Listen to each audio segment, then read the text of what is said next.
All right, hey, what's up guys? It's Roy here, and with today's video, as you can see, I'm going to be doing an unboxing of the Google Pixel 4a 5G that I just picked up from T-Mobile. Now this device comes in at $499, so I did a JOD to jump into this so I can have this for a little bit, because to be honest with you guys, I have been missing that true Google, just standard experience, just pure Android, really missing it, so wanted to get into it. Now this is the only Google Pixel device that T-Mobile is currently selling.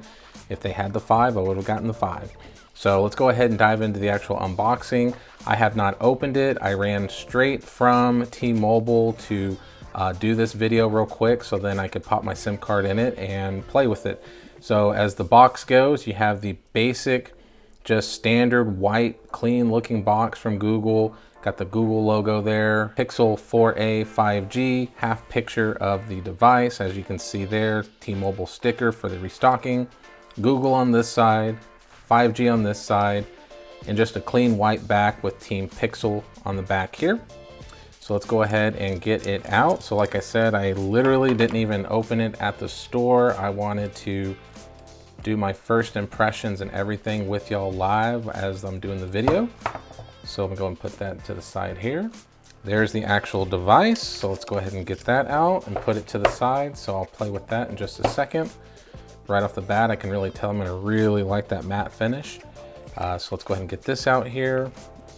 So I got my T-Mobile SIM card, which I'm not gonna waste my time with. You do have a Google little book here, so it's sure it's like a quick start guide. Yeah, so not gonna bore y'all with that in this video.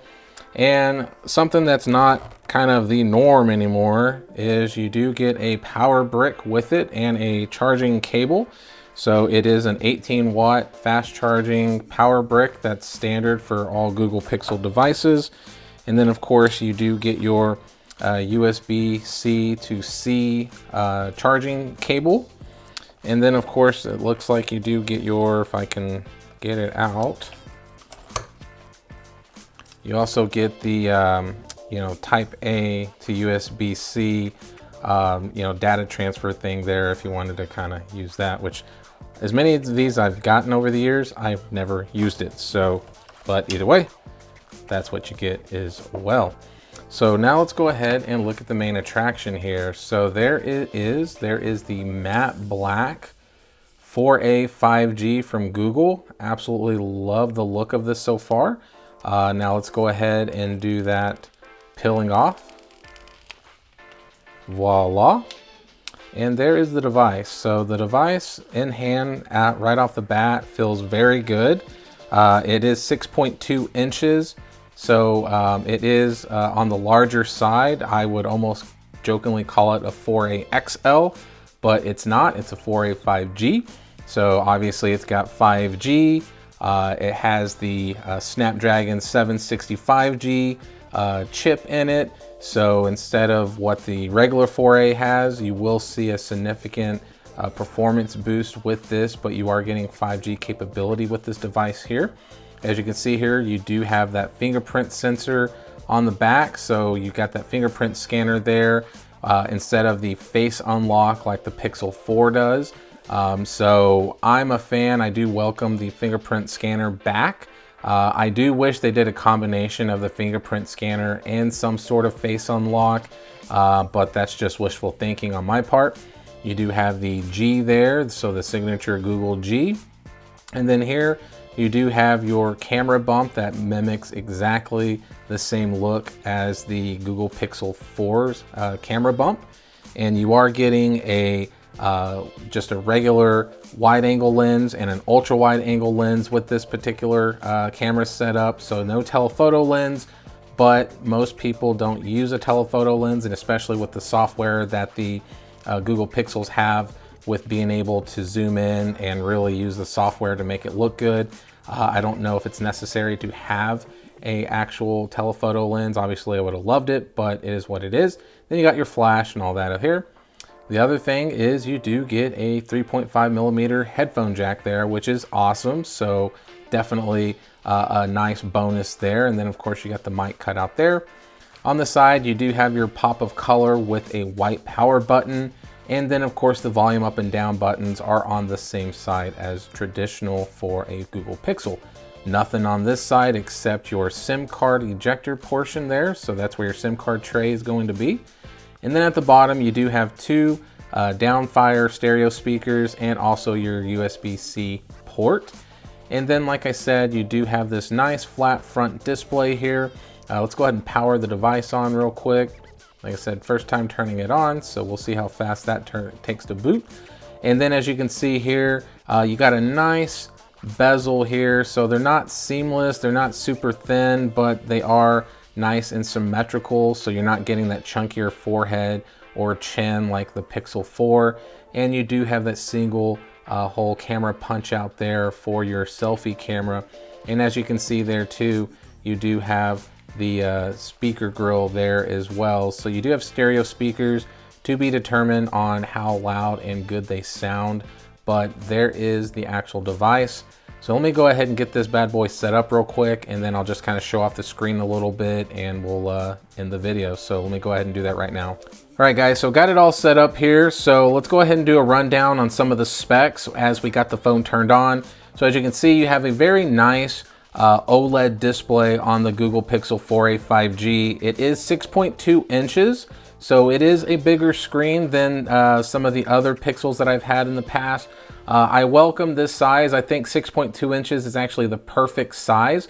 For example, here is my Samsung Galaxy S21. And as you can see here, the screen is identical. The Pixel 4a 5G though is a little bit wider of an aspect. This is a 20 aspect, or 20 by 9 or whatever it is, and this is a 19 by 5 or something like that, I believe. But either way, as you can see, it's a little bit wider, but definitely has a really nice OLED display. It is 168 grams, so it is a lightweight phone. Feels very good in the hands with my first impressions. Feels very, very good. Now with it being 5G, it is sub 6 5G and millimeter wave, so that is something to keep in mind. But to be honest with you, I'm not buying phones for it having 5G. I could care less if they have 5G, but it is what it is. It is a glass front, so you got Gorilla Glass 3 on the front and a plastic back on the back here. You don't get any wireless charging. There is no IP rating with this phone, unfortunately, but once again, I'm okay with that. Because of the price of it only being $499. Now another thing to point out is that you do get an always on display, which I always bring that up because at the end of the day, it blows my mind that a lot of phones don't have always on displays. So you do get the always on display, so that is a plus for sure. So next you are going to be getting that 765G 5G Qualcomm Snapdragon chip. It is 60 hertz, so you're not going to be getting that buttery smooth 90 hertz or anything like that. But so far with me just playing around with it, I don't miss the 90 hertz, but the more I play with this phone, I guarantee I probably will. I do wish this had 90 hertz, but is what it is.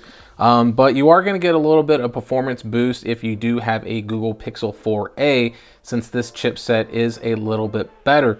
Now, to be determined compared to other 4a users, if you notice it or not. I have to imagine I won't notice a difference, to be honest with you, even though it is a mirror or a mid-level chipset. But coming from a Snapdragon 888, obviously I think I'll notice some difference. But at the end of the day, I'm not a gamer. I don't play games on my phone, so I'm not going to be just killing it with that type of performance or play. But everyday use, using the phone, using my Google Maps, using, you know, just all the things that I use with a normal phone is what I typically would be caring about the most. Now, there is no card slot, so no expandable storage or anything like that. I already touched on the 3.5 millimeter headphone jack. The cameras, so you do get the dual camera setup, like I said. So you're getting a 12.2 megapixel main shooter, and then you are getting a 16 megapixel ultra wide. And then on the front, you are getting an 8 megapixel selfie camera as well. So obviously, to be determined on the quality of the camera, but with it being a Pixel device, I have to imagine the camera quality is going to be superb, especially in low light conditions, etc., etc.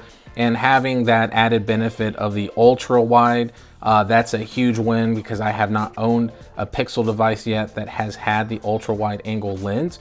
I've always had the telephoto or the just regular wide angle lens like on my Pixel 4 or 4 XL.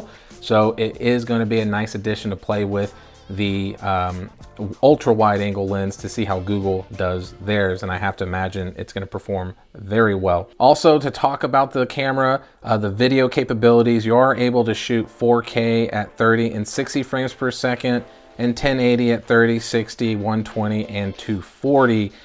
So that is something, if you are a fan of the slow-mo, you can shoot up to 240 frames per second at 1080p. On the selfie camera for video, you're only going to be able to shoot and record in 1080 at 30 frames per second. As far as the speakers go, you do have that front-facing speaker there with your actual earpiece, and then the down-firing ones here. They are stereo speakers. Do they get loud? I don't know yet, but from all the videos I've seen, I've heard that they're about mediocre at best. But once again, I'm not really just jamming out to music on my phone. I'm actually listening to it on headphones and stuff like that. So as long as it can perform somewhat, I'm okay with it. And to kind of touch on the last few things, you are getting Bluetooth 5.0 with this. So you are getting the latest and greatest. Well, I think there's like 5.1 or 5.2 out now, but you're at least getting 5.0 at least. So you will be able to take advantage of that. And then also, let's see, to talk about this, you do get your fingerprint scanner there to show y'all real quick the performance of it. It's very quick, very instant, so very fast. I'm gonna definitely enjoy using that because that face unlock on the Pixel 4 was sometimes glitchy, especially in this COVID times if you're wearing a mask, which I typically don't like to wear a mask, especially now that in Texas the mask mandate has been lifted. But when I was wearing a mask a lot, that mask really was a pain in the butt when you were doing face unlock. So having that fingerprint scanner would have been a nice added addition to the Pixel 4. But hey, you got it here, so big win there. So that's about it, guys. I'm not gonna go into too much else. Obviously, you got the USB Type-C port here at the bottom. So in combination with your charger, you're getting 18 watts of fast charging. It's what Google Pixels have had for a long time. I look forward to the day when Google decides to bump up to maybe like 25 watts or something like that. Hell, who knows, maybe even faster. But I'll take it. It's still quick enough for me. And then, as far as the battery goes, I completely forgot to talk about that. As far as the battery goes, I completely forgot to touch on that. It is a 3,885 milliamp battery. It's non-removable. So to be determined on screen on time. I've heard that the battery life is pretty decent on this phone. So to be determined once again with my testing. So there you have it, guys. There is the Just Black 4A 5G. Hit that like button if you liked the video. If you loved it, obviously sub and ring that notification bell for up-to-date content.